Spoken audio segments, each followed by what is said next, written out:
rush in the end. Still I grow frost when I'm reminded.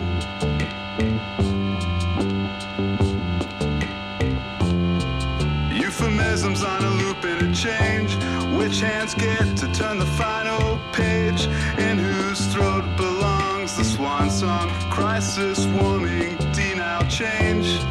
State TV helps the public explain. Broadcast beamed into the dry terrain. Images of drenched survival, without hope but soaked with pain. Consequences of reality felt. All conditions of humanity built on the bridges, tent villages, waiting for the state to help. Glass barely bends before it cracks. Embedded down into our path. Paved in the crimson of our tracks. Without the chance of turning back. Before the water gets too high.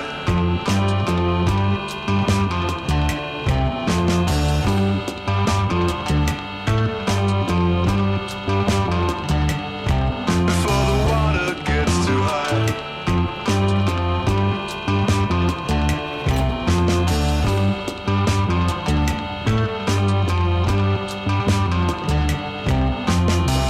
If the clock strikes midnight, then what becomes of our demonstrations?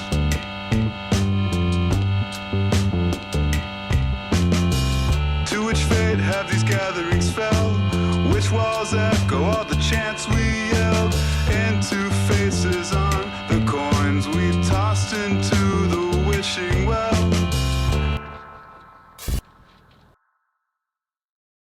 どんなに血を流しても、どんなに涙が枯れても、どんなに心が離れても、どんなに時が経っても、どんなに思いが届かなくても、どんなに悲しくても、私はあの人の夢になりたいと思った。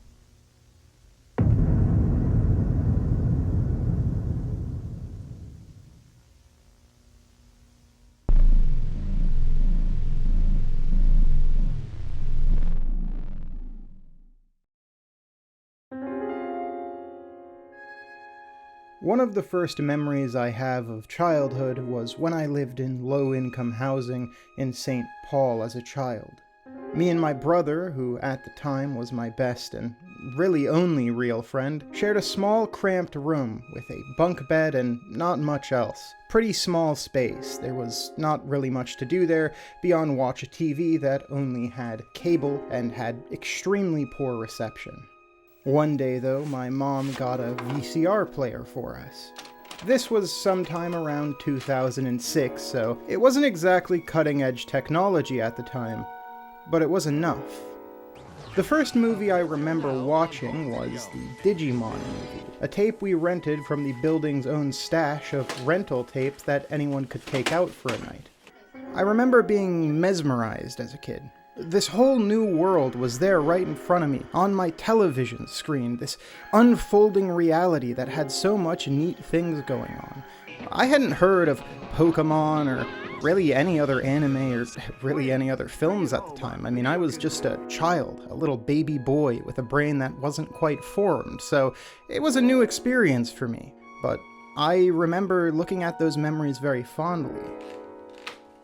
The tape itself was worn down due to age. The quality had degraded severely because of constant re-watches in the apartment complex. But I remember those moments entranced by the glow of the television set, sitting side by side with my brother, re-watching the same worn-out film every night, with such a fondness and longingness to go back to a simple time that it's hard to really express in words. It was the first time I remember feeling like I could escape to do something better. The first time I caught a glimpse at the importance of stories and escapism, and I clung to it. When I was young, my brother would go on to be diagnosed with leukemia when he was about 12 years old. In front of my eyes, I watched my best friend degrade, no longer able to watch tapes with me as he had to go to the hospital on such a regular basis that a normal life became more or less impossible.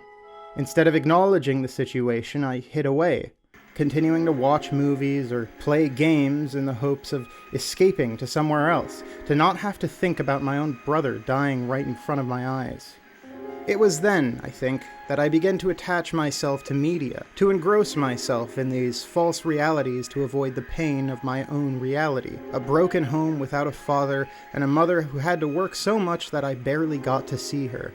In a way, you could say media became my only friend for a time, the only consistency that I had. And though my brother would pull through with his treatments, this disconnect created a gulf so wide between us that to this day our relationship is still strained. The experience changed us both, each in different ways, with me becoming more and more entrenched in media and learning to study it, and him being left behind permanently scarred by the experience to such a degree that it led his life down a path of substance abuse and bad decisions that he's barely just managed to pull up from. In both cases, though, we shared a single common element. We both lost our childhood.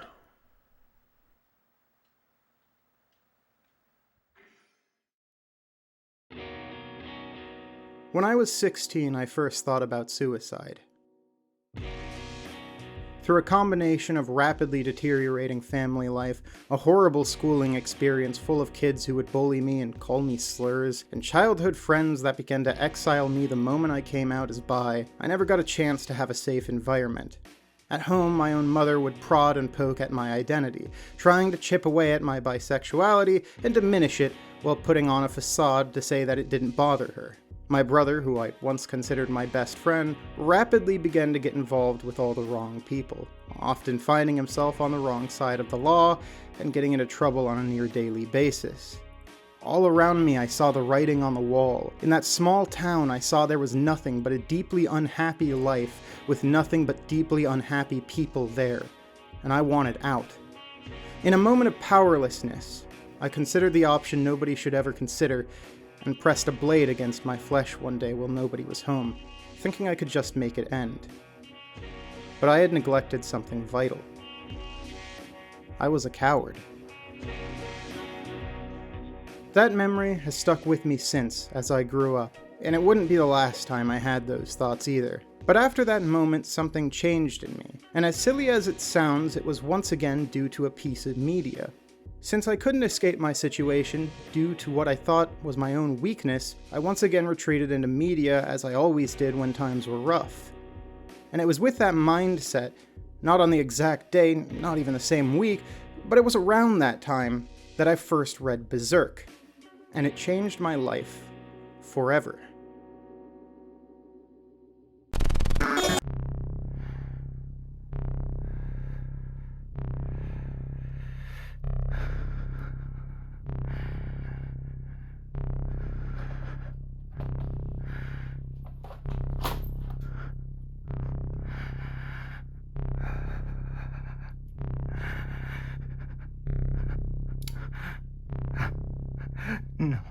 No.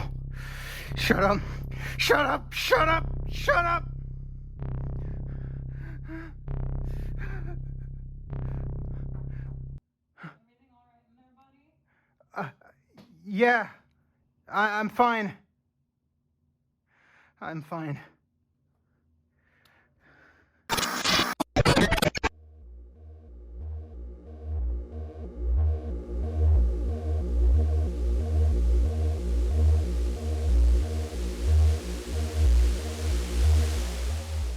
Some people view Berserk as cruel, uncomfortable, and foul. These people have this belief that because the world Berserk depicts is cruel, that the actions shown are often gruesome and uncomfortable, that it for some reason means the series is trying to depict these events as anything but horrific, which genuinely, absolutely, positively, is such an incorrect read of everything at the center of the story that it feels almost intentionally harmful. That might seem harsh, and maybe it is. Maybe I shouldn't expect people to get outside of their comfort zone and read art that's challenging, but I think those that are entirely unable to engage with art because it takes them out of their comfort zone is also, in and of itself, inherently unreasonable and bad for pretty much all art and media literacy. After all, if we're unable to engage with the darkest parts of humanity, if we're unable to challenge the status quo and our thoughts about said status quo because of discomfort, what's even the point of telling stories in the first place? At its core, Berserk is a manga series about how 3 different people deal with trauma so vast that it has defined their entire worldview. Among these 3 are Griffith, Guts, and Casca. There's other members of the story, of course, but these are the 3 that we follow throughout it the closest. Griffith, who did just about everything he possibly could wrong, is the noble and inspiring leader of a band of mercenaries known as the Band of the Hawk, a group that exists to pave the way towards Griffith's dream, a kingdom of his own to rule over. Casca, his second in command, is a fierce fighter and serves as something of a parental role for the band, not just because she's a woman, but because she is deeply dependable and more or less functions as a leader when need be. Finally, there's Guts, a quiet, imposing figure who's only really known for being an incredible swordsman, taking out hordes of enemies across battlefields in Midland and always making it out alive because of his luck, or unluckiness, I guess. He's also our main character, a man who struggles against fate to find his own place in the world, his own dream to follow. Guts is, interestingly, the victim of sexual assault as a child, and has struggled through life feeling unwanted and unloved from minute onward as a result of this, with the only person he ever trusted being his surrogate father, who himself turned out to be a horrible monster that would turn on him and sell him out. As a result of this, for pretty much all of his life, he was unable to trust other people, something we're constantly reminded of during these earlier chapters, whenever somebody tries to reach out or get close, he'll push back or generally walk away. Instead of giving in to the world, he fights and struggles his way through every waking moment, pushing forward without any goal beyond survival because the only thing he knows he can trust is his own sword. Yes, there's a lot of sword clanging. There's a lot of brutality and violence on the winding path that is the story of Berserk. But there's also a pretty significant amount of some of the best writing I have ever experienced in a series ever, with scenes particularly in the Golden Age going between philosophical conversations to political intrigue to different bloody battlefields across all the land, all that make you feel engaged with not just Guts, but the Band of a Hawk as a whole. You watch as Guts learns how to grow as a person, joining the Band of the Hawk and eventually learning to trust those around him again, and eventually even becoming the captain of his own band of raiders, a role which he does not take lightly, even going so far as to put himself in danger to protect them, something that's a far cry from the guy we saw at the start of the manga in its prequel chapter, the Black Swordsman arc, and seemed insane to even suggest at the start of it. And this taste of growth, this general showcase of how Guts learns to open up, to trust, this is where the core of the story actually lies, where the reality of what Berserk is actually about rears its head. The Golden Age is not just a story to showcase gritty battles and petty political squabbles. All of that, every single element, exists to tell the story of one man and his journey to learn how to open his heart to people again, and in the process of doing so, he begins to also realize he's only focused on survival for so long that behind it all, there's simply nothing there. In one of the most important scenes in the entire series, found in the chapter simply titled Bonfire of Dreams, or Campfire of Dreams depending on the translation, Guts remarks that the members of his own squad, along with each members of the Band of the Hawk, has their own hopes and dreams, remarking that each of them has cast their dreams, their flame, into the biggest dream of all, the dream of Griffith. However, Guts states that his flame is not among them, due to his own lack of a dream up to this point. There's nothing for him to follow. This is later followed up on by Guts finally leaving the Band of the Hawk behind following a big battle, finally choosing to pursue his own dreams over the dreams of others and find something for himself, leaving everybody behind, including Griffith, who is so shaken by this sudden loss of a person he viewed as his that his only recourse is to try and fill the hole as soon as possible. A mistake that lands him in a cell and nearly destroys the Band of the Hawk completely in the process. Following this, Casca takes her role as the leader of the Band of the Hawk, and while the responsibility weighs on her, she does her best to keep things together and keep those that remain alive while the government of Midland searches for them for the actions of their leader. Guts, after learning of this, returns and does what he can to assist the Band of the Hawk, though some members now grow to resent him as the first domino that led to their current situation. It's here where I believe one of the most defining moments in the entire series happens for me. A moment between Guts and Casca where they're intimate with each other in the woods, and where Guts for the first time in his adult life is confronted with sex again. An act that he breaks down in the middle of.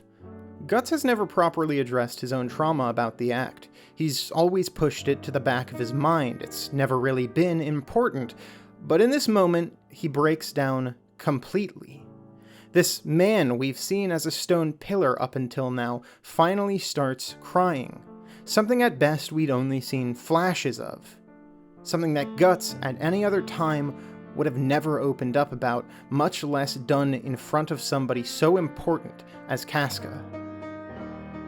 It's a vital moment, really, not just in what it means for the story, but what it meant for me as I read it. Guts was always a stone-faced guy, but this time, and peppered throughout the story as a whole, there's a remarkable amount of time spent showcasing his emotions, his thoughts, his feeling, his fears. It's what draws people into the series, and the moment you realize that there's more to Berserk than just pain and violence is when you realize it's far more about a broken person learning to carry on than being a simple tale of revenge.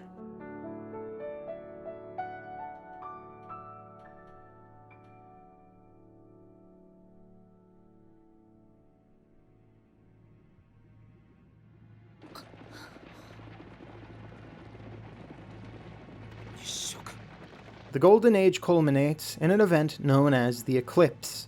This event serves as the real turning point of the series, as it's an event that has been led up to for multiple books up until now. From the very start of the manga, the Black Swordsman arc, which kind of serves as the prologue story arc before this prologue story arc, we knew that Guts hated Griffith. Now, as we finally reach the Eclipse, we know why. In a moment of frustration and anger at his inability to even wield a sword following a year of intense torture and body mutilation, Griffith grips a baylith he's had since the start of the arc tightly, and the world around him grows dark and twisted. What remains of the Band of the Hawk is thrust into a situation far beyond their comprehension, with a group known as the God Hand, a group of 4 beings that are far beyond human understanding, reaching out to Griffith and finally offering him his dream in exchange for a single, small sacrifice. The Band of the Hawk. As Griffith accepts the deal, what follows is carnage as we watch each member of the Band of the Hawk being branded as sacrifices and slaughtered. We watch as the people we've grown close to, the family that Guts has finally found for himself, is brutally taken out without a moment of hesitation from Griffith. All of them except 2. Guts fights off demons around him as best as he can, but he's unable to save anyone else. You can see in the panels as it breaks him, as he realizes these people who had hopes and dreams are now being betrayed and ripped apart like nothing in front of his eyes without anything he can do. But the thing that really sets him off isn't just taking out the Band of the Hawk. It's what Griffith does next to Casca.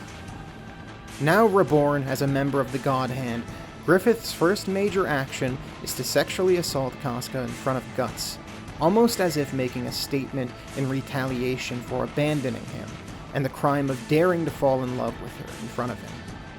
This drives Guts into a rage, causing him to chop off his own arm that was previously captured by a demon in anger and attempt to kill Griffith, only to fail and fall flat before being saved by a mysterious figure known as Skull Knight, who then drops them off with one of the only remaining members of the Band of the Hawk who happened to leave earlier, a child named Rickert, who parted ways before the Eclipse.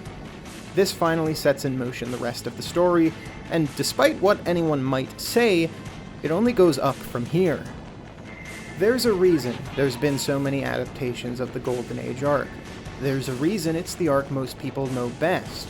but would you believe me if I said that in the grand scheme of things it isn't even the best one? In fact, despite it being what most people have seen in cultural osmosis, the entire arc of the Golden Age ends up being nothing more than a very, very extended prologue that puts the pieces in place for what comes after. The real story of Berserk, the point of all of this. The Eclipse is undeniably one of the most devastating events ever put to ink in a manga, and there's a reason it has left such an impact on people that's really hard to follow up. Of all Berserk media, which I don't want to get into right now, I might down the line, I don't really know. But of all the media, a pretty large amount of it falls into this era, with a show, multiple movies, a significant portion of the games, and a lot of the material that was inspired by it, all taking influences from these early chapters. And I get it. The lead up to the Eclipse is phenomenal, and in terms of the art and storytelling, it's unmatched. Reading through those chapters, there's such a raw sense of emotion in so many of those panels. In particular, the panel showcasing Guts' rage and the one where he saws off his arm trying to save Casca during the Eclipse are some of the most emotionally charged panels I have ever experienced. Kentaro knew how to depict this almost beastly side of Guts so incredibly well that he almost feels like a demon or a force of nature in these panels. It's really incredible stuff, and the rest of the Golden Age is also just as phenomenal, with so many panels showcasing little flickers of humanity among the Band of the Hawk, or even just depicting tender moments of love between Guts and Casca, or depicting battles, or these great big cities. It's just incredible. But I'm also trying to speed past it in just a little bit because it's only the start of the story. I've called it a prologue again and again because at the end of the day, despite it being around 10 or so volumes in the total series, there is so much more than this that almost never gets talked about because a lot of people have either only seen the shows or the movies or straight up just dropped off after the Eclipse. But as you can see by the sheer amount of time left in this video, we are not even close to over yet. This is only the beginning.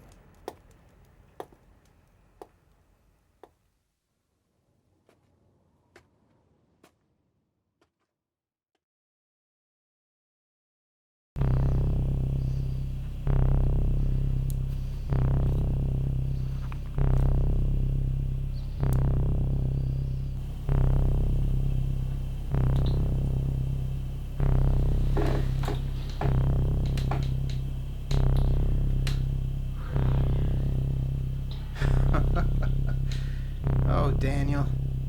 Still stuck on this? No brilliant new ideas? Still got the same old writer's block? Shut up, you freak! You're not real. Not real, huh?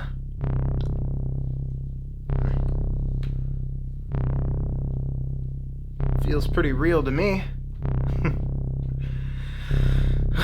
Come on, Danny. I thought we were past all this by now.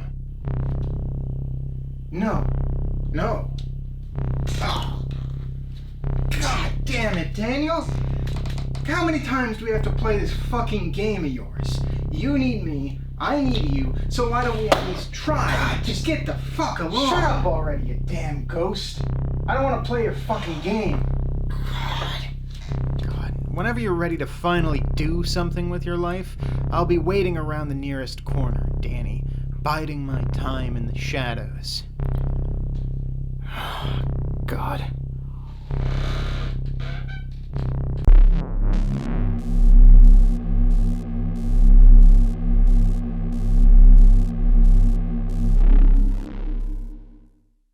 The year is 2016. Pokemon go to the polls.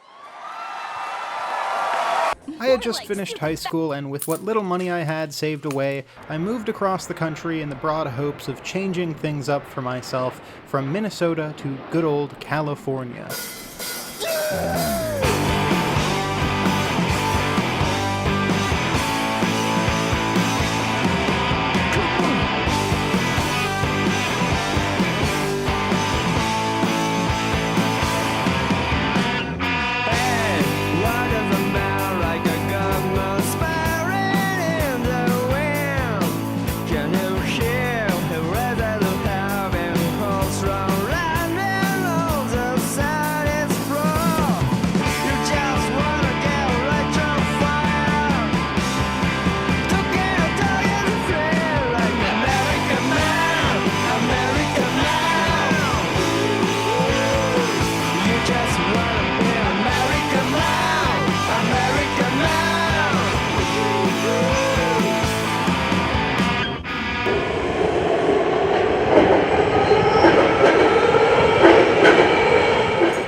I felt restricted.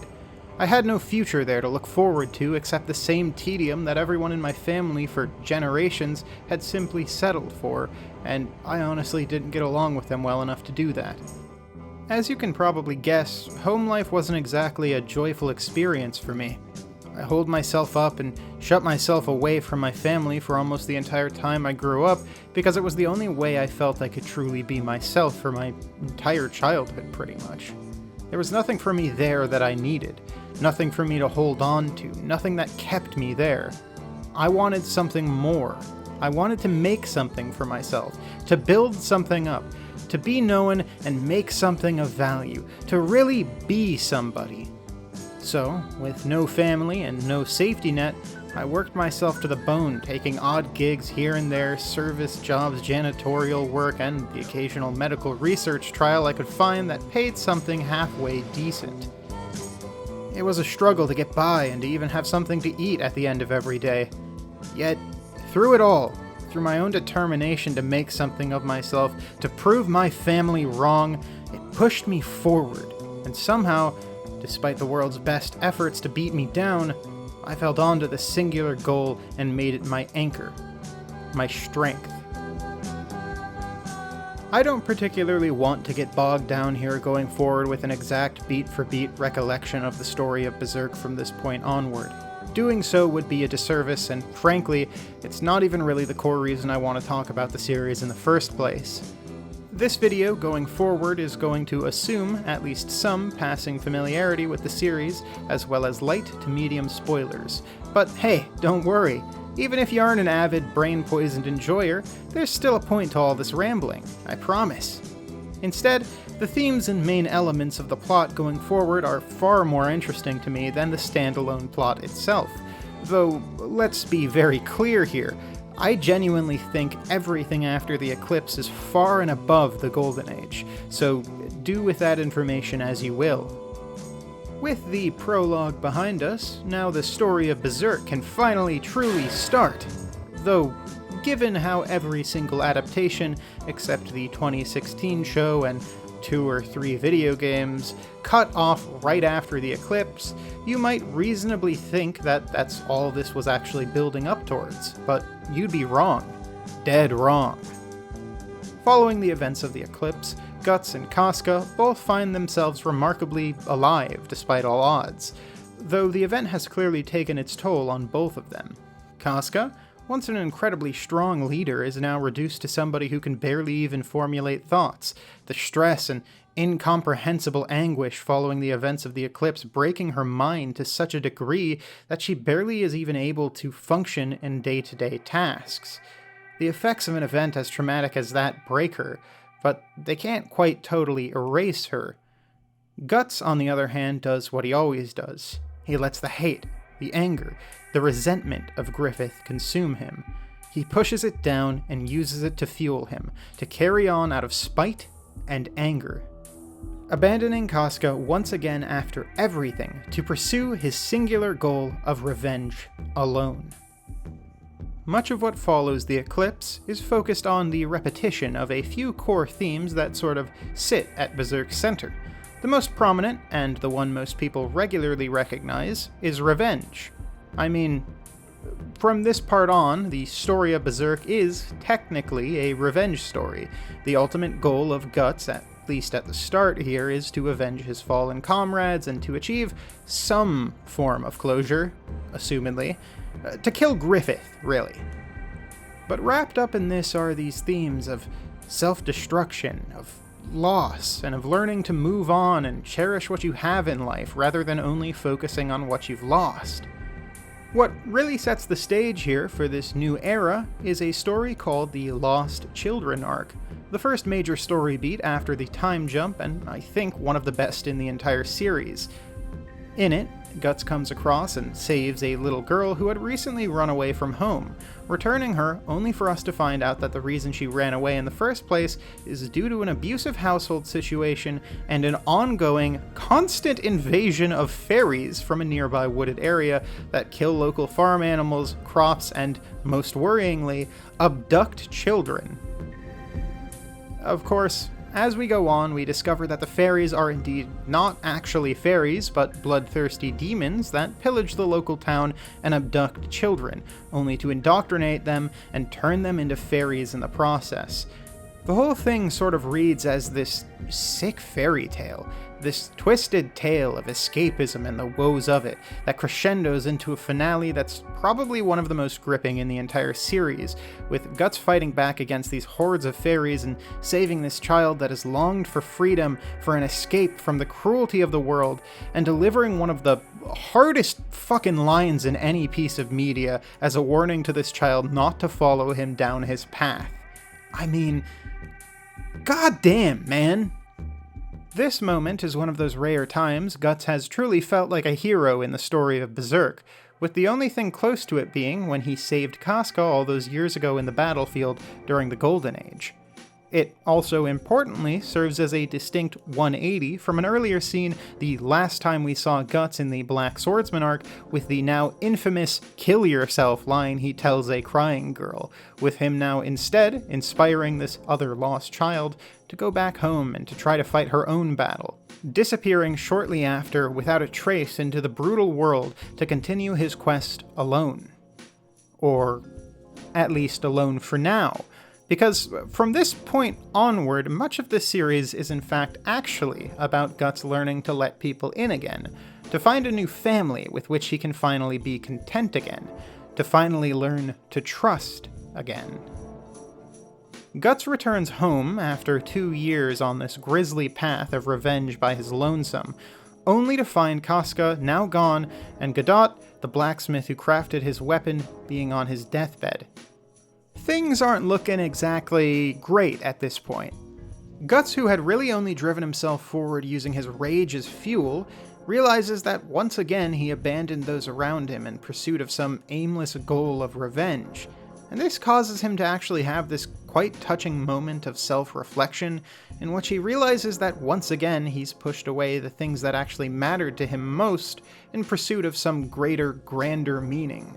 A fact that Godot scolds him for on his deathbed, stressing how when others needed him most, he walked away to let his own malice and hatred burn to keep him going and cope with his pain. He compares him to a drawn sword on a battlefield, one that's nicked and cracked and already began to break without him even noticing, a metaphor that really only becomes more apt with time as the series goes on. In a lot of ways, this mini-arc here is probably the most important in the entire series. It's the one where the Black Swordsman is finally soothed. It's the one where Guts learns what really matters to him. And it's where his mistakes of the past finally start to weigh on him the most. What Guts wanted was something he already had. That family he found on the battlefield all those years ago. And with the band now dead, and only Rickert and Casca being alive, he made a wrong choice thinking that it would get him some sort of closure, only to now see the damage it wrought. After this little arc here of a lot of intense emotional trauma and dealing with his own problems, Guts gets his gear repaired and finally steps forth back into the world, ready to strike out once again and save that person he values most of all. Casca.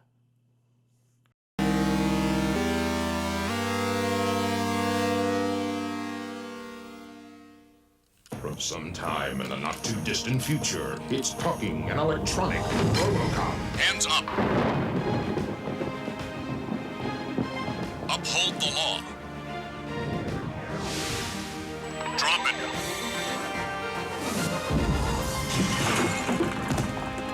You called for backup?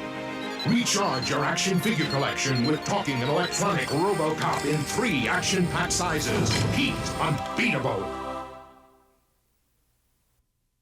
If you are one of the many who suffered from food poisoning because of contaminated peanut butter, you may be entitled to a cash award. If you were hospitalized or if someone you know died from contaminated peanut butter, call attorney Jim Adler right now. If this has happened to you, keep the jar. If you've been hospitalized, you may be entitled to a cash award. Some Peter Pan and Great Value peanut butter has been recalled. Keep the jar and call attorney Jim Adler now at 713-777-4000.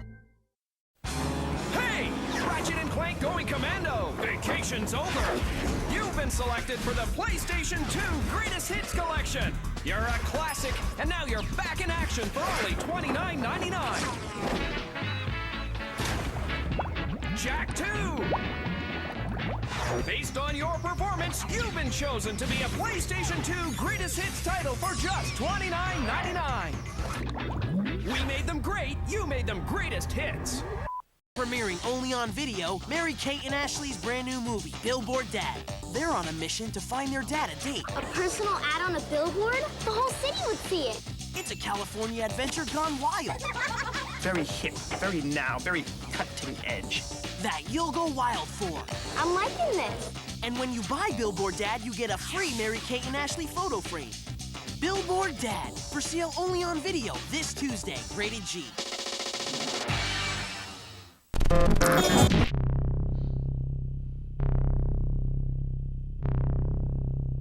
Alright. Enough fucking around. Enough beating around the bush. This message is for you directly. We had a deal. And you know what a deal means, don't you? It means no matter what happens, I collect. So, hey, we had a bargain, a nice working relationship, and I'd like to keep it that way. I really would, but you're making it so difficult. Do you have any idea how hard it is to try and glob onto your reality, to reach across the fucking void and try to pull myself in? It ain't easy, let me tell you. And I had the perfect host.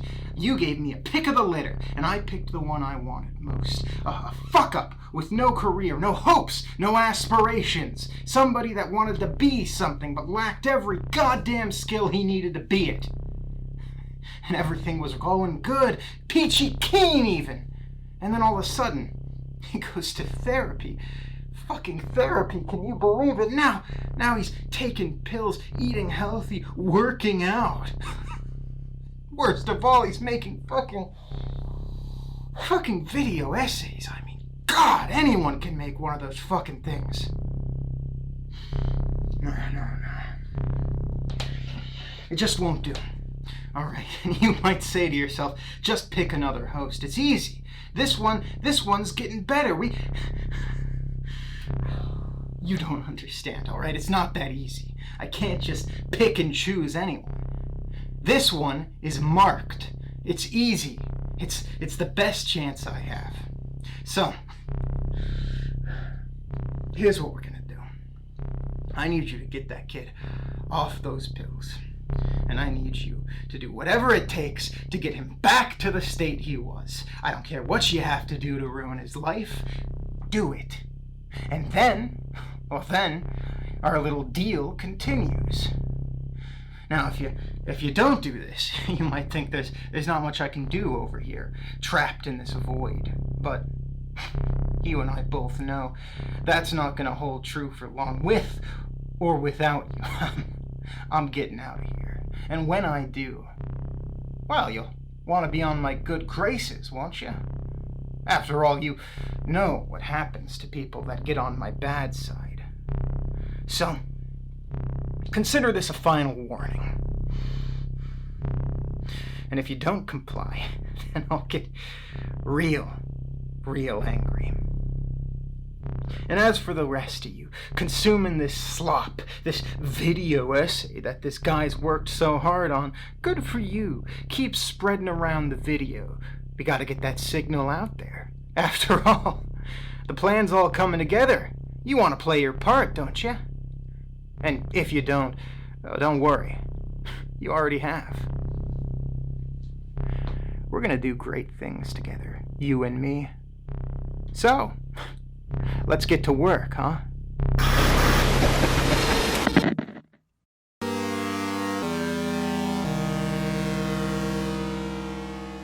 Life is never exactly an easy path, is it? There's no easy road to walk down, no footsteps to follow through each and every tragedy, heartbreak, and moment of pain. Life itself is so complex and endlessly changing that even at the best of times, even with a loving family, even when surrounded by friends, it can sometimes feel so challenging so confusing and worrying that it's hard to even want to do much of anything at all in the overwhelming madness that is reality. For some, the natural answer to the harsh and overbearing reality of day-to-day life is escapism. Specifically, escapism through art. There's like this really popular cartoon about this that a lot of people seem to like. You might have heard about it. What was the name again? Oh yeah, that's right. It was Neon Genesis Evangelion. Wow. Neon Genesis Evangelion, which I want to only tangentially cover here. Don't worry, we're going to be off this topic in like less than 30 seconds.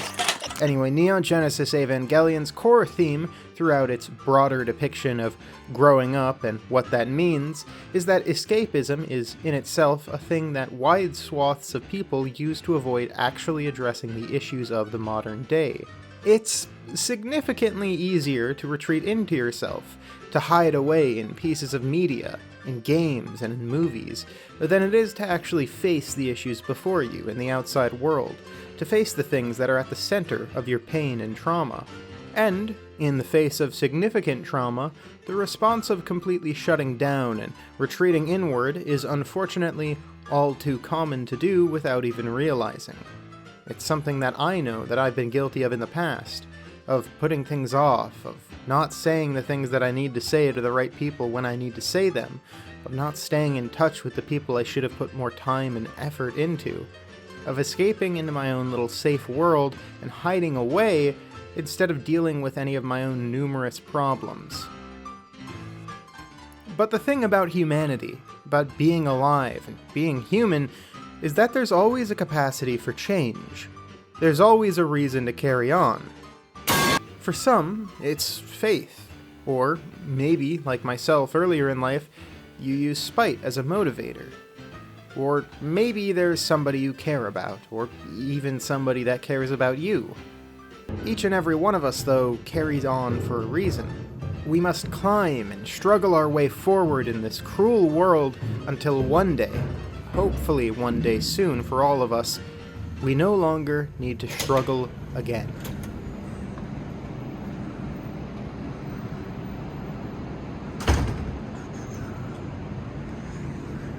Alright, let's get started.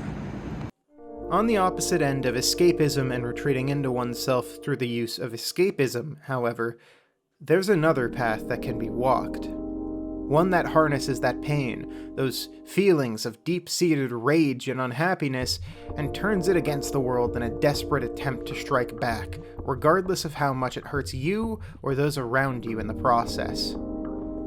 This path is often one that results in a cycle of abuse, which only repeats, bringing more pain and suffering in your wake than you could have ever wanted because of an inability to regulate yourself. There's definitely a conversation that could be had about the sheer amount of heroes in media who are driven by this second reaction. People, typically men, driven forward by a flame of revenge that boils up deep within inside them and carries them forward to some justified end goal. In a way, it's concerning just how common this framing is.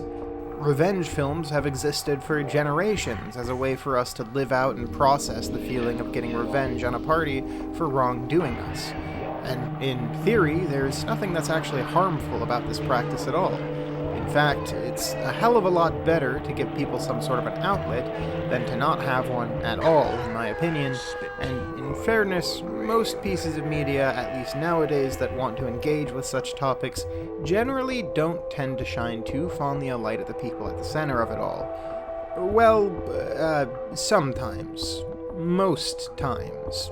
And then sometimes you get games that come around that are like The Last of Us 2, which sort of has this weird pandering that it doesn't really know what to do with. It can't really tell what it wants to be. Is it a tale about revenge gone awry, or is it a tale about some other bullshit? I don't really particularly like anything this game throws down, especially knowing that it is made by a dude who vehemently supports Israel and thinks that genocide is pretty cool. And then on the other end of that, is the sort of mindless schlock revenge films that have existed for a while, which are generally a pretty good time and don't mean to really say anything deeper on the topic, which is completely fine.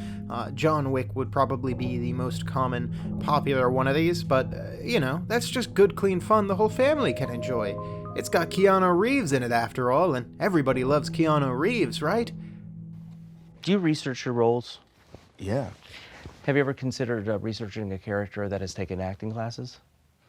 Right now I'm acting like this is fun. Nice one! Getting back specifically to Berserk, Guts is a part of this second group. A man largely driven forward by his blind white rage that flows endlessly outward, often resulting in him coming off as brutish, mean, or just downright despicable at times. This vitriol and bile that builds up inside him ends up more often than not hurting those around him in addition to himself. With him, for much of especially the early chapters after the Eclipse and throughout the Black Swordsman arc, outwardly pushing people away and refusing to so much as even give people a chance to get close. He justifies this in large part due to the danger that surrounds him being far too great for most people. But I believe what Godot said captures the spirit of it actually best. Guts is a being so driven by his hatred, so pushed forward by this bloodlust that he harbors, and this need to get revenge, that allowing somebody, anybody, back into his life, truly opening his heart and learning to love again, could potentially extinguish that white-hot flame that gives him a reason to keep on living. And because of this desire to protect the flame he looks over, this last burning ember of revenge he carries for the entire band of the Hawk, he loses the things around him that matter most. He abandons Rickart and his sister. He abandons multiple people and children in need throughout his entire journey, and worst of all, he even abandons Casca, all to keep this flame fueled for himself, to justify his pain, and to keep it forever flowing, just so that nothing can possibly stop him going forward with it. Not even stopping for a moment to think about the cost of it all until it was far, far too late. Guts' feelings, or rather, I guess you could specifically say his rage, is depicted in the form of this dog-like beast that follows him around through a lot of these later chapters. In a way, this stand-in for the darkest parts of himself is a villain in very much the same way that Griffith is, a force that desires to bring out the worst in Guts and turn him into something just beyond human, a raging beast that only acts on instinct. Throughout the later issues, this beastly rage within himself constantly taunts and tries to push Guts over the edge, to submit to his rage and to turn into nothing more than a thoughtless monster that pushes forward through a sea of blood and guts. This in general is a fairly frequent theme, one that only gets more prominent with the introduction of the Berserker armor later on. This is a sort of living set of armor that forms to the user and also dampens pain at the same time, allowing the user to fight through cuts, severe blood loss, and even broken bones without even feeling it, by sort of melding together and piercing through bones and flesh. Of course, the side effect of this is that it greatly damages its wearer, to the point where any sort of extended use is a one-way street, as told to us by Skull Knight, who we find out is somebody who had previously donned on this armor.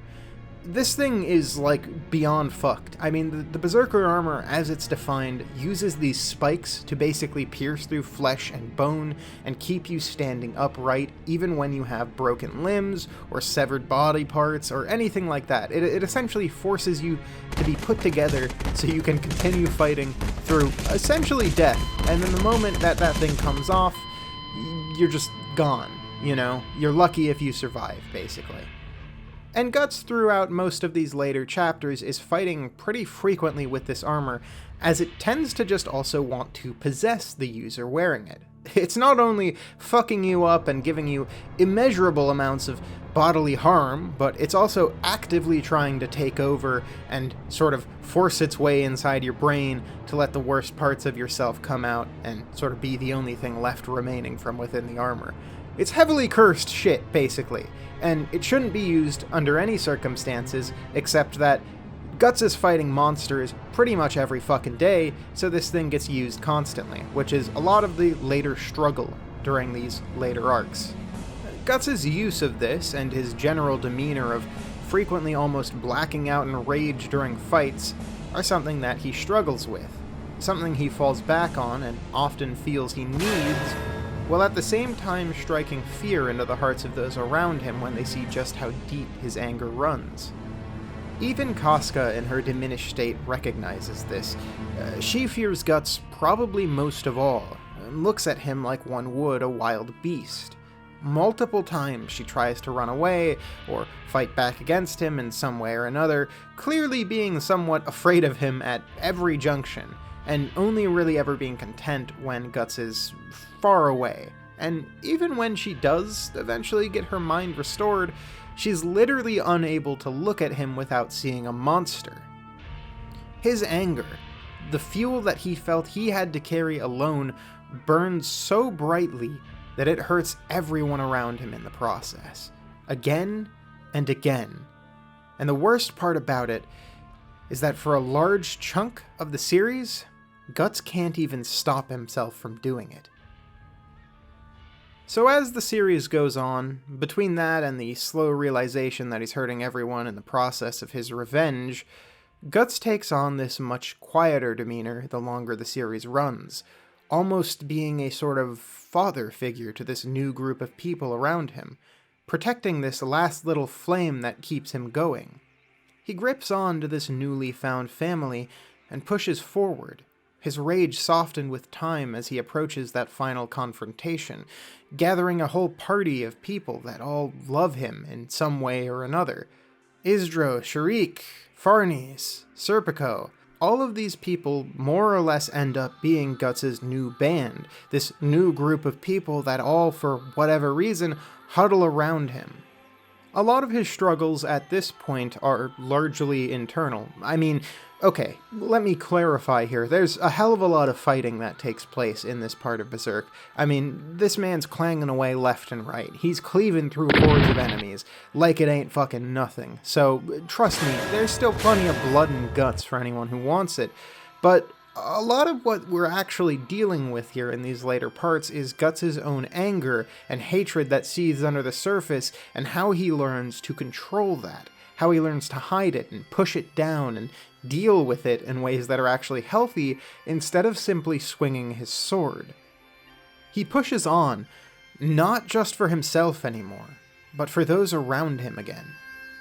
Where he once had a single ember, a single memory of the Band of the Hawk, he now has his own roaring bonfire, one that he's determined to protect with his own life, all while the world around him descends into war and chaos. A struggler, fighting back against the darkness one sword swing at a time at the end of the world, finally finding a reason to live again. Just like he had back then, Guts is no longer just striking out against the world for himself. He's protecting his family, their hopes and dreams, all of their wishes, just as he did back then looking out onto that raging bonfire of dreams Griffith once inspired. And while I talk mainly about Guts during this whole video, it's important to stress that all of the members of this ragtag family carry their own goals and motivation that shift into becoming the focus a lot more as the series goes on, with almost everyone growing up and changing as the series evolved. Isdro goes from being this wannabe sword fighter and general street urchin to an actually pretty decent thief that ends up using 2 knives as his style instead of a sword like Guts, who he first tries to mimic.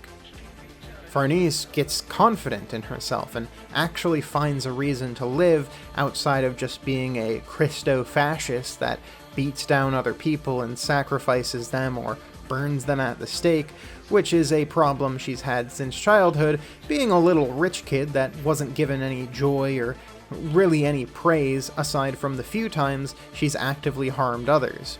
She has probably one of my favorite arcs in this entire series, so good that I kind of feel bad about even slightly spoiling it here, so I don't really want to get into it too much, but needless to say, There's a lot of comparisons between it and Guts, specifically the period of time when Guts left the Band of the Hawk. There's a lot of like really cool parallels in terms of like everything going on with her story. Essentially, she tries to, at one point, abandon the group. Guts sort of refuses and kind of forcibly brings her back in, and in the process kind of inspires her and teaches her that she can indeed just sort of be her own person and be happy as she is. Essentially, he gives her a purpose to live, which is a pretty decent thing to do, you know, for a guy who otherwise has been an asshole to pretty much everyone around him his entire life. Then there's also Serpico, who is her servant, which he kind of, as the series goes on, grows into his own unique person that handles a lot of his own issues and does a lot of his own thinking rather than just waiting for his order. And of course, there's Sharik, who is a little wizard girl who sort of follows around the group, and as the story goes on, she just in general becomes a lot more confident, a lot more happy, a lot more willing to talk and socialize with people. Originally, she doesn't really trust outsiders and has no desire to interact with like the regular human world at all, and as the series goes on, she's like this wonderful little light that the party has and carries with them at all times. All of this is just me rambling about the characters because I love the fucking characters in this goddamn series, and you should be reading this series. I mean, please. I promise, it's good. I don't know what else to tell you. You can find it pretty much anywhere online. Just read the dang series, man. Each and every member of this new band of friends has come to warm themselves around the fire that is Guts' determination. His willingness to struggle against fate, inspiring them to each fight their own little battles within themselves. For some, these battles are as simple as gaining confidence and independence, where others have much more complicated internal battles about self-worth and belonging and happiness. But each and every person gathers around that campfire and casts their lot into it, clinging to hope that throughout their struggle of life, they might one day feel whole. To me, this is Berserk.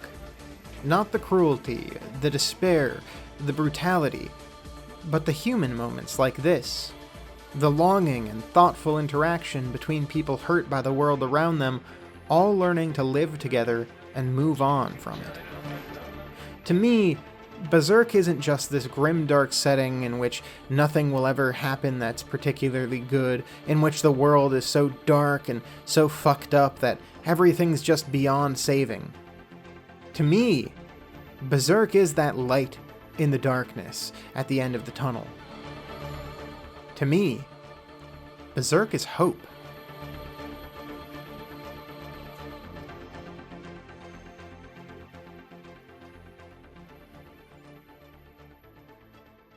Around them, the world descends into chaos and war. The lines between reality and the world beyond being blurred in the midst of it all as Griffith returns, newly resurrected into the world, and tries once more to claim a kingdom for himself. It's during these later chapters that, as we see Guts and his party grow as people, we also see Griffith and his ambitions growing more and more broad. Where he once led a small band of mercenaries, he now leads a grand army made up entirely of monstrous beasts and criminals that are all singularly devoted to him and his campaign to retake Midland in the midst of war and plague. We see this group grow in scale and power throughout the series as it cuts between Griffith and Guts, especially in the later chapters of the series. There's a whole period of time that's quite notorious now, where Guts gets on a boat as he goes to Elf Island. And during this time, the manga focuses primarily on Griffith for the first time since the Golden Age, really. It's during this time that we start to see Griffith's army grow. We see his new chosen captains, which include a multitude of apostles and demons under his control, alongside the once monstrous immortal Zod, who now serves as Griffith's new right-hand man, his new Guts. We also see Griffith defeat the ruler of the Kushin Kingdom, one of the main villains and the center of the current wars ruining the country. We even see the birth of the New World, along with the new capital of Midland, a city made in the likeness of the hawk called Falconia, which rose out of the very ground itself and took shape when it was needed most, which serves as something of a bastion of hope in the world's frightening darkness which it now is engulfed in. This world-shattering event, the birth of the New World, is something that marks both a closing of a chapter in the series alongside bringing in the end times, a merging of realities that would bring hell on earth into everyday life outside of any major fortified city, causing many to flock to Falconia and other capital cities. Griffith, of course, accepts these refugees regardless of status or wealth. He plays the part of a grand leader well, convincing everyone around him, including the Pope of the Holy See, that he's not just a savior, but a messiah, godlike and infallible. For a time, you'd almost believe that maybe Griffith's even changed, with all his talk of well-meaning and typical flowery language to please the nobles around him. However, this facade is just that, a mask to wear while manipulating those around him. One we see slip on rare occurrence whenever he doesn't get his way. At one point, Rickard, after an unknown amount of time spent traveling on the road in order to protect his sister after their last home became unsafe, ends up in Falconia, and finally reunites with Griffith, who, of course, immediately asks him to join the new band of the Hawk. Rickard, of course, rejects not only the offer, but Griffith himself, outwardly slapping him and yelling at him for everything he did. Something that clearly upsets Griffith, as later that night, Rickard is nearly assassinated, assumedly on Griffith's orders. He flees the city soon after, making friends with a few recurring Kushin characters who have shown up time and time again throughout the stories shortly after, finally choosing a path that is fully his own instead of simply sitting on the sidelines and playing the part that's assigned to him. In the past, this side of Griffith was only ever seen by Guts after being ordered to murder an innocent noble to further his ambitions, an act which resulted in him having to kill a child as collateral damage to cover his tracks. This moment, this step made along the way to progress all the way back in the Golden Age, sowed the seed in Guts to leave. He knew at that moment he was not an equal, but a pawn, just like everyone else Griffith had always surrounded himself with, eventually resulting in each member of the Band of the Hawk being served up as nothing more than tinder in the burning fire of ambition the Hawk held within himself. But even that wasn't enough. He needed more. He needed to make Guts suffer, to punish him for daring to see through the mask and choose his own path. And to do that, he hurt Casca. He scarred her for life on a whim, and disregarded her, tossing her aside along with Guts on the path to power. And while he can talk to nobles and tell them everything they want to hear, those he harmed along the way see right through it. Griffith is, and has always been, a manipulative, abusive person, one that you can never tell the true intentions of from just a surface-level look. Something that is, well, not always the case with abusers in real life, more often than not, the truth of the matter. Whenever stories of somebody being horrifically abusive or just being a weird sex pest come out, they're oftentimes met with surprise, or even people going out of their way to outright deny the truth or try to discredit those that are trying to speak up. People trust these figures. More often than not, they end up being able to get away with their actions for a significant amount of time purely because of this. They often get placed in positions of power, and are often given complete trust and responsibility of workplaces, of major products, of other people's lives, that often ride a razor-thin margin between employment and homelessness. It's only human to want to have trust and faith in one another. And I don't think it's wrong to truly want to believe in each other's well-meaning. A world without that is one we're already hurtling dangerously close to at a frankly alarming rate that I still hope we can manage to somehow salvage. It's just a shame that it's so easy to abuse that power, that faith. Back in Berserk, though, years have passed, Times have changed. The world has shattered. But that ambition, that goal still holds strong. No matter how Griffith smiles or hides behind his facade, what lies at his heart remains just the same as ever. He would have his own kingdom. And eventually, he would have the world. No matter the cost. As it's entered its final chapters, Casca's memories were partially restored. Though still too traumatized to look at Guts, her consciousness was restored alongside her previous talent on the battlefield and in day-to-day life.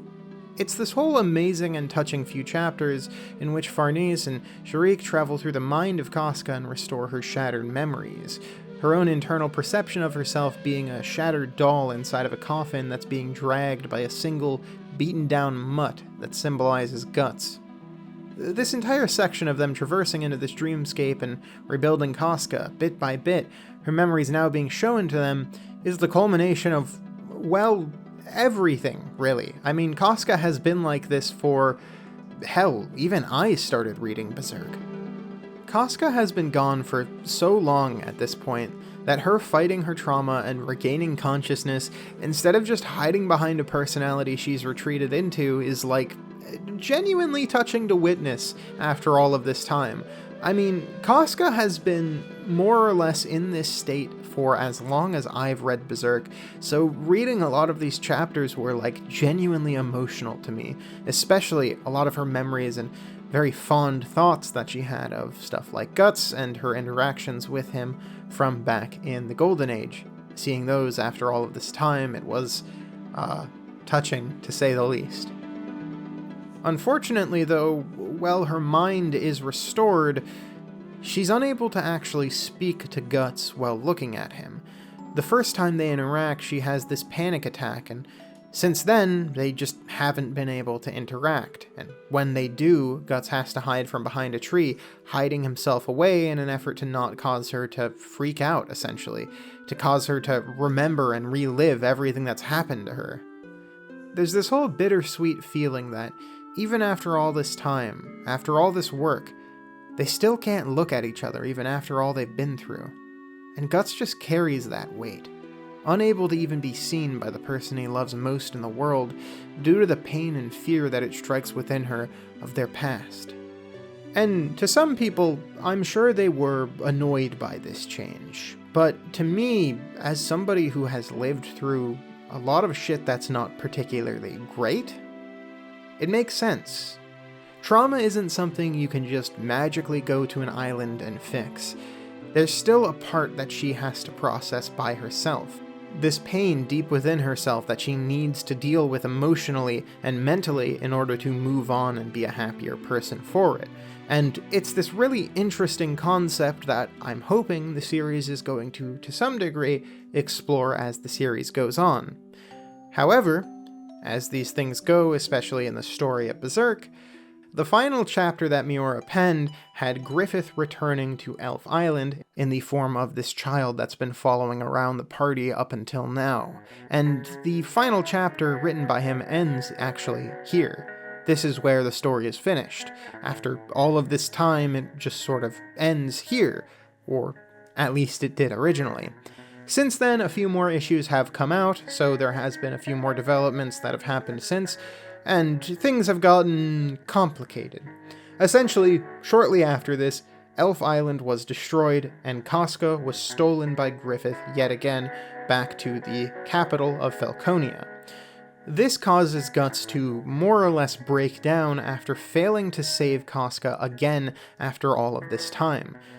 And from here, we sort of continue on in the aftermath.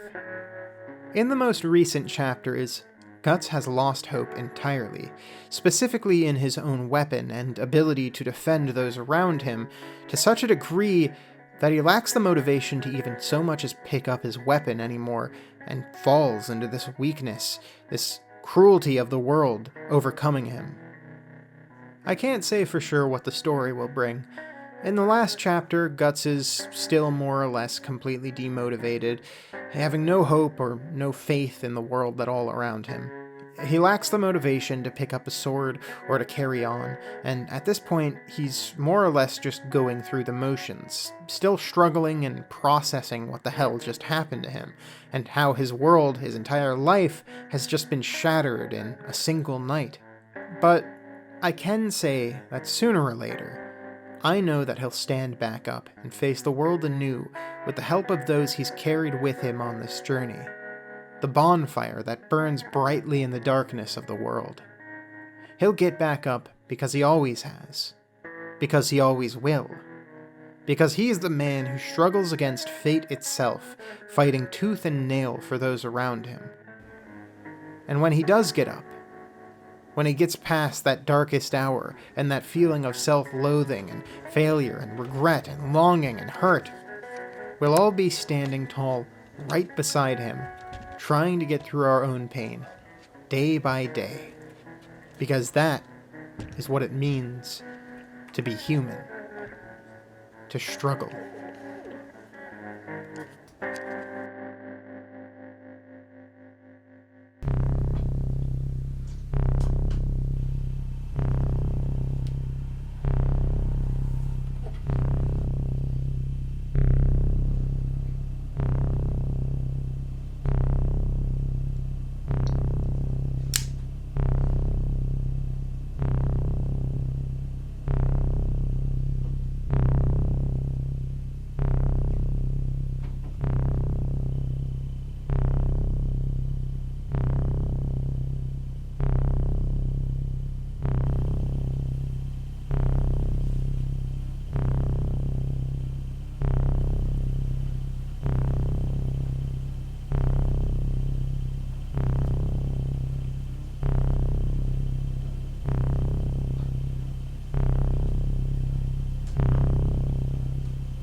Around the summer of 2017, I was taken advantage of by somebody I looked up to. A creator of a particular piece of media that I liked at the time. I was talked into a situation I really wasn't comfortable with, hoping I could form some sort of grander connection in the industry, too afraid to close off a venue I thought was important to say no. Since then I haven't talked about it once. I simply pushed it down and compartmentalized it like I always do, with everything, like I've done for my entire life, with my childhood, with every day, with every moment that I don't want anyone else to know. My closet is full of a number of skeletons I'd personally rather never deal with. At least until now.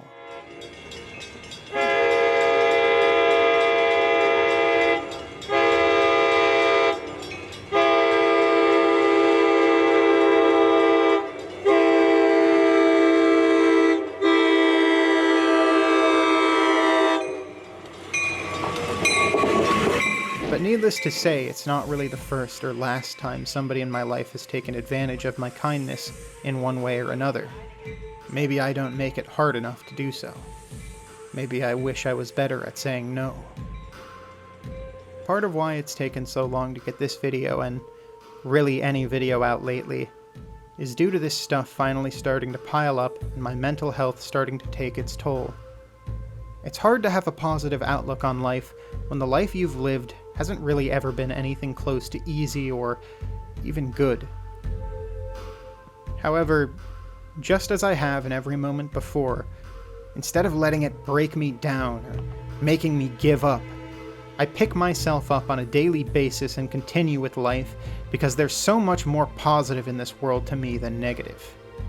I am the struggler, just like Guts, just like every single person watching this video. One could argue that to be the struggler, to fight and chew and claw your way forward even through the hardest moments of life, is something that uniquely makes us human, and Berserk truly understands and captures that to its core. Something that no other series has done nearly as well, in my opinion. On May 6th, 2021, Kentaro Miura, the author of Berserk, died due to acute aortic dissection at the age of only 54. At the time, Berserk was still an ongoing series, one that had for years frequently started on and off again due to personal health concerns and the amount of time and effort Miura and the rest of the team over at Studio Gaga put into every single panel. The final chapter of Berserk that was headed by him, the 364th one, was published on September 10th of the same year by Studio Gaga. The loss of him shook those that were fans of his work, along with those close to him, leaving everyone in a period of mourning following the loss of one of the greatest mangaka in the entire industry at the time. I remember at the time, nobody really knew what was going to happen with the series. So close to its conclusion, it seemed uncertain if Miura's lifelong work would ever be finished at all, or if it would simply be left to stand on its own, incomplete, even though it felt like it was just starting to finally wrap up. It was like watching this roaring, beautiful flame, a bonfire of dreams, you could say, burn out just when you need it most in the cold of winter. It felt tragic, to me in particular, as somebody who makes something. Watching the life work of somebody so talented and so important to so many simply peter out in the darkness this close to the finish line. Not only does it feel sad as an avid follower of the series, but just as a greater whole, as somebody who makes things. The idea of not being able to finish everything I want to finish, to not make everything I want to make, is itself an incredibly sad thought to have to contemplate. One that I wish I'd never have to contemplate. Thankfully, in the darkest of times, a light tends to always emerge. On June 7th, 2022, Koji Mori, a fellow mangaka and close friend of Miura since childhood, announced that he would be working along with Studio Gaga to finish the series in accordance to a plot layout that was relayed by Miura himself years prior. The series resumed release from June 24th until December 9th, 2022, where the Fantasia arc and Elf Island chapter resolved, and then it went on to resume regular serialization on April 28th, 2023, which has continued until now. It's unclear exactly how much remains of the series, but even before the death of its author, it was beginning to feel like the end was approaching for some time now, so one can only assume news of it ending will come out sometime in the near-distant future and finally give closure to his life's work. Since that period, the manga has released fairly normally, or, well, about as normally as Berserk has always released. I've kept up, of course, still wishing to follow through with the story of an artist that himself was one of the many inspirations for me wanting to tell my own stories. But with its creator gone, Berserk has entered this sort of weird space in my mind. It's not that it's bad in any way. In fact, a lot of the chapters that are out right now are fantastic still. They still have a lot of that same quality. But it has this weird space that it's sort of made in my mind of this story that I'm both invested in to see the end of, and so that its creator can finally see his life work completed and some sort of afterlife I hope exists, while at the same time being a series that is so deeply touched and related to me in my worst moments that it's really hard to think of it one day being finished. All stories must have an end eventually, after all. So why does this particular one ending leave me with such a bittersweet feeling whenever I think about it? Is it because Kentaro isn't around to see his life work be completed? Is it this feeling I have in the pit of my gut that no matter what happens, there will be no happy ending for a man like Guts? Or is it just maybe that I'm afraid? That maybe someday, maybe even someday soon, I'll finally have to learn to let go of a series and a character that I've held on to as a sort of flotation device in this endless rough and wild sea we call life. I'm not really sure what person I would be if I hadn't have come across Berserk when I was younger. It's silly to think about, but through a good portion of my life, through different abuses, through struggling to feel wanted anywhere, and through some of the darkest moments of my entire life, I've always felt this sort of odd safety in knowing that somewhere out there, there's another struggler. That there's guts continuing on and fighting even when life tries to hold him down. A man who struggles against the fate of the world and refuses to back down, or to let it take as much of an inch of ground back from him. A story about a soldier. No. A story about a person who once thought that they were good for nothing but violence, learning to be loved. For most of my adult life, Berserk has always been there. A story that, while bleak and often grotesque and horrible, still shimmers with this bright light in a world that is so scary in so many ways. After all, if Guts can find his family, his true place in the world that brings him happiness and peace after a life full of such pain and misery, who's to say you, or me, couldn't do the same?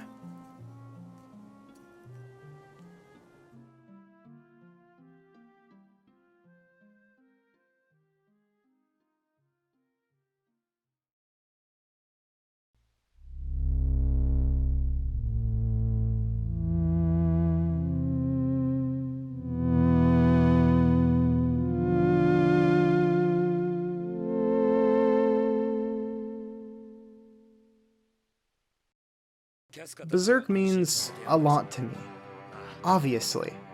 If it didn't, I probably wouldn't have made a video that's the longest on my channel and has so much of myself and a runtime of over an hour and a half in it after all this editing.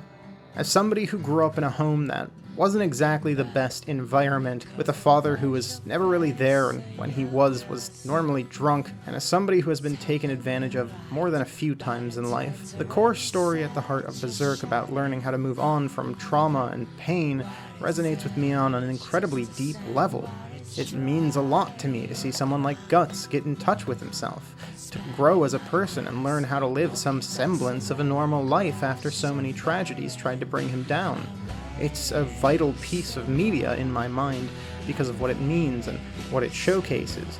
That sometimes it's okay to cry and deal with these hard emotions, but you can't ever give up. You need to move on. You must struggle.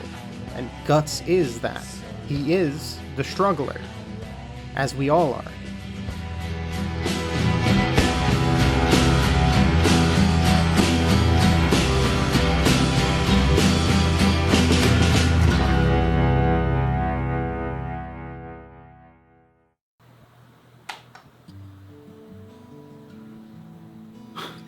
Wow. When I first started Demen's Gate, it was a channel that I made to mess around with while I was in, middle school. I was spurred on by different content creators I had seen make gameplay videos of them playing things like Slender or other horror games and reacting to them. I wanted to do something like that because horror games always fascinated me as a kid. I didn't really think anything of it, and of course the channel has changed a few names since then, and genres and all that. I've done things like making music, I've done skits with friends, I've done a co-op gameplay channel before I did the rebrand here with my old friend Becca. What's up, Becca? And shout out to all the old heads out here that watched me before that, before that change happened. But yeah. This most recent one was seemingly the one that finally stuck, or at least kind of. Demen's Gate is a channel that I've grown quite proud of over the last few years of working on it here for you. I know 1,000 or so people isn't exactly a huge number to some, but to me, having that amount of people watch my stuff is still... it's more impactful than might be obvious. It really does mean a lot to me to have any amount of people out there supporting this stuff, and I really hope this video in particular is a little bit more well received, I guess. This is the first one in which I'm really putting myself out there. Me, Daniel, instead of a character or some sort of facade or somebody that's just distantly talking about a video game from behind a screen. I want this channel to be me and you. I want it to be a little interconnected channel where I can kind of talk about whatever ideas I want, more long-form video essay-like content instead of just simple reviews about whatever game that I particularly like in that moment, you know? So I really hope that you guys enjoyed this particular video. I put a lot of myself into it, just talking about my life and really talking about one of the series that is vital to me as a person. And I really hope that to those of you who needed something like this, it has landed. So thank you again for watching here until the end. It really does mean a lot to me. And I really hope that as I continue to make things, you will follow me on my journey. There's a lot more that I have planned here. I have a lot more stuff like this, maybe not quite as, well, this one was a little bit of a downer in some areas, I'm sure, to a lot of people, but that's why it has the content warning. The next one won't have that, so hopefully it'll be a little bit lighter of a watch for you guys out there. But either way, I hope you stick around, and I hope I can continue to make something of value. I really hope that I can continue to make things, and next time it should hopefully move a little bit faster since, well, this video has been in production. I had already started my next, so by the time this is out, I should theoretically be about halfway through editing that already, and hopefully be able to get it out before too long. Hopefully no more than like a month or two at most. But these are also two very large video projects, and, well, it takes time, okay? It's sort of a one-man operation here, and when I'm not doing my work that is very physically intensive, to be honest with you, I tend to either just be relaxing or playing games or doing whatever else, so oftentimes I'm just beat by the end of the day. Doing janitorial work all day and then coming home to make videos is, let's just say, exhausting, to say the least. But I will try to continue to make things for you guys, and I really hope that going forward, this sets the tone of what to expect from the channel here. I won't be covering really as much horror items. As much as I like horror, I just feel like it has impacted my health pretty severely. I've talked about this in my update video and the one before that. Go there if you need to hear more about it, alright? But regardless, just follow me on Twitter, subscribe to the Patreon if you want to support the channel and help me out and continue to support me making stuff like this, bigger and better videos like this, you know. The more I get support, the more I'm able to make this a focus. So if this is something you like, that link is down below in the comments there. But otherwise, again, thank you for watching this whole video, and I really, really hope that it was enjoyed by everybody. And I really want to hear all of your guys' opinions on it down below as well. So feel free to do that stuff. That helps boost me and all that, whatever. Yeah. But either way, I hope you all have a wonderful rest of your night after watching this video, and I'll try to get that next one out here real soon. Yeah, I don't really have anything more to say in this segment. I've kind of exhausted after doing all the editing and everything, so sorry if it's not as polished as it could be, you know? Either way, I'll see you guys next time, hopefully soon.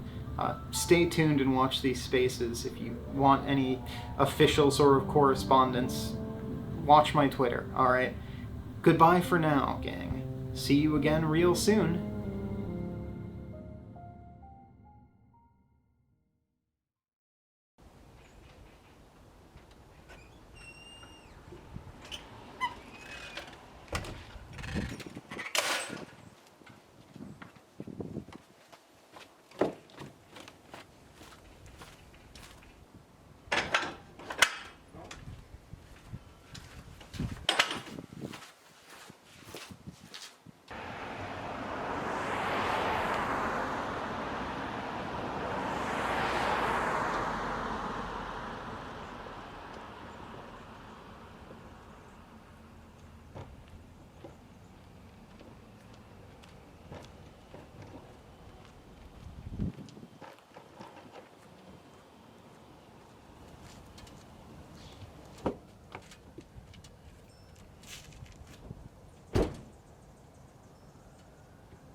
Mr. Sandman, bring me a dream.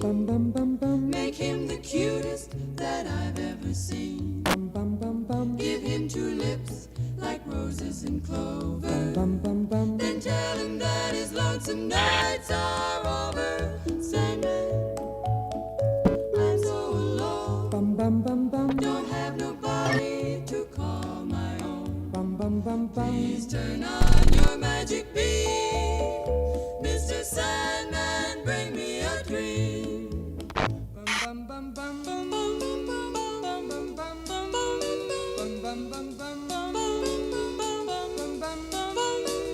Mr. Sandman, bring me a dream. Make him the cutest that I've ever seen.